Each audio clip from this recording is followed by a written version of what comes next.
Hello, friends and residency candidates. Today, I want to talk about what you need to do if you went unmatched this residency cycle. Now, I know it can be extremely difficult and emotionally taxing to not get matched, especially if you applied and perhaps got interviews.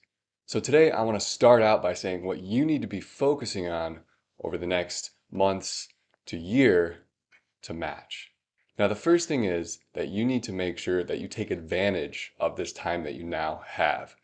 So do your best to get hands-on US clinical experience in the specialty or specialties that you're planning on applying to so that you come into the next cycle with strong specialty-specific US-based letters of recommendation. If you can't get hands-on US clinical experience, still try to get as much clinical exposure as you can, whether that's through observerships or research opportunities. Another incredibly important step is to analyze your application season and find out reasons why it might not have been successful for you. So there's a multitude of reasons why your season might have resulted in you not being matched. So you need to ask yourself certain questions. For example, did you apply with a complete application on time? Were you part of the first batch of applications to come out? And did you have all components in your application completed and filled out, including all your STEP scores, certifications, LORs, personal statements, MSPE, transcripts, ARIS photograph, and beyond? You need to apply with a complete application at the first day possible to have the highest chances. Additionally, did you apply to enough programs? And did you apply to compatible programs? It's a waste of time and money to apply to programs that you did not qualify for based on the minimum requirements. So it's incredibly important for IMGs especially to apply to about 100 or more programs. And if you have a weak application, it's even more important to apply to additional programs and also consider backup specialties. For example, if you've been applying to pediatrics for the last 3 years, but you have a 198 on step 1, an attempt on step 2, and you're 5 years since graduation, then it's probably time to consider looking into specialties which may be more appropriate for your circumstances and getting clinical experience and letters of recommendation, and additionally writing personal statements for that specialty. For example, family medicine in this case, rather than pursuing only pediatrics, which is a smaller and more competitive specialty for IMGs. Next, you need to ask yourself if you applied with extremely strong and specialty-specific supporting documents. Was your personal statement written for the specialty that you were applying to? And did you have one personal statement for each specialty?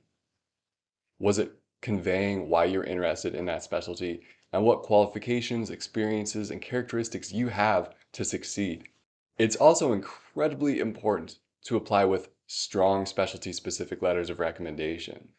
And if you applied with a letter of recommendation recommending you for a different specialty than you were applying for, that is a huge red flag and ultimately going to hurt your chances greatly. So apply with as many specialty-specific letters of recommendation as possible from physicians in that specialty.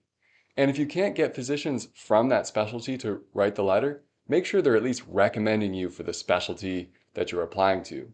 They can even create multiple versions of the same LOR, recommending you for a different specialty in each. Of course, even if you apply to compatible programs with a complete and strong application, one of the most important things for getting matched is the interview process. So if you weren't prepared for your interviews or your performance was under par, that could have been a huge detriment to your overall chances of getting matched. And if you didn't take a lot of time to prepare for interviews and make sure that you were set for success, then that is going to be a huge step in the next cycle for you. So using services like interview prep through Match a Resident can be extremely helpful for practicing, analyzing, and getting feedback for your interview performance. All right, so let's recap real quick. You need to make sure that you applied to 100 or more compatible programs, that you applied with a complete application on time, and that your supporting documents were well written, edited, optimized, and most importantly, specialty specific.